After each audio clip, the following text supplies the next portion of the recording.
Let me tell you a lot of things that I've learned being involved in a venture capital world. Now, keep in mind, I started out in probably the biggest company in the world, at least at that time, a company like General Motors. So you have that. I end up in running half of Delphi, so I had about 75,000 people working for me, a $15 billion company. From Delphi, I went into the private equity world. So there we had a bunch of companies that were about $100 to $200 million.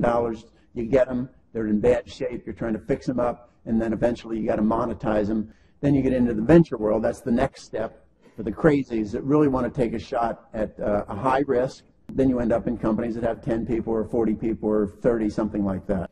Beware of experts. EcoMotors was founded by our chairman, Professor Peter Huffbar. I hardly know anybody that invented one engine. Peter's gone through 3 of them. Experts generally get it wrong. These are things that have a refrain to them. First one, it's not possible to convert a gasoline engine to a diesel, so you know what the refrain is.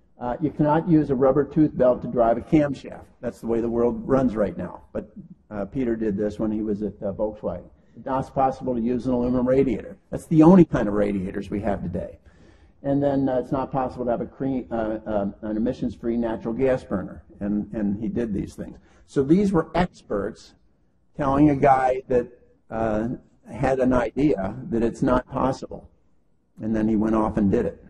Keep in mind, investors invest in the team much more than the technology. Sell the dream, but also sell that you can deliver the dream. There's typically 3 risks that VCs look at, whether it's a technical risk, which generally they will take.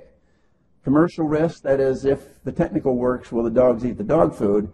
And then finally is the financing risk. That one they'll typically also take. Consumers will not compromise on performance. They won't sacrifice utility, that is, can't carry enough people or things. They dislike new infrastructures. They also want to buy green, so they want to be socially responsible, but they never will pay for it. Be careful out there for anything that has more than a 1-year payback. My experience is it's a tough, in automobile talk, it's a non-starter. Other ones, it might be longer than that, but it's a tough thing when you ask people to, like the Bolt, give me a $20,000 premium to save about $1,500 a year in fuel. 10-year payback will not fly. Start with a value proposition. That is a clear statement of why people will buy your product.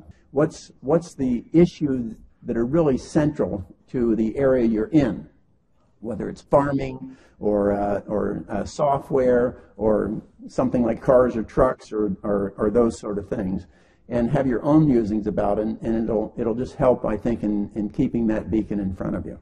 You know, my feeling is we need to do 3 things that would make GM products unbelievably good.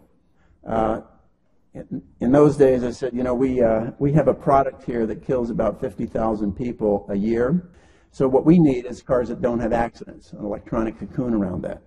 Taking car out of the environmental equation, making the emissions effectively 0. And also then having free gasoline. You can buy a GM car, you get free gasoline. Because our fuel economy is so high, we've embraced the cost ourselves and don't bother you with it. So these have always been beacons of mine to say, I got to keep working on this. We never did these, but it's much closer today. And so rather than try to tell you what the future is of yours, because I saw lots of different things here, I would ask you to just sit back and have your own musings. A lot of you guys are young, budding enthusiastic entrepreneurs, and that alone, youthful enthusiasm, I think, but grounded in reality, makes up for a lot of age and experience. That's what I have. I got a lot of age and experience. So you guys can give me a good run for the money.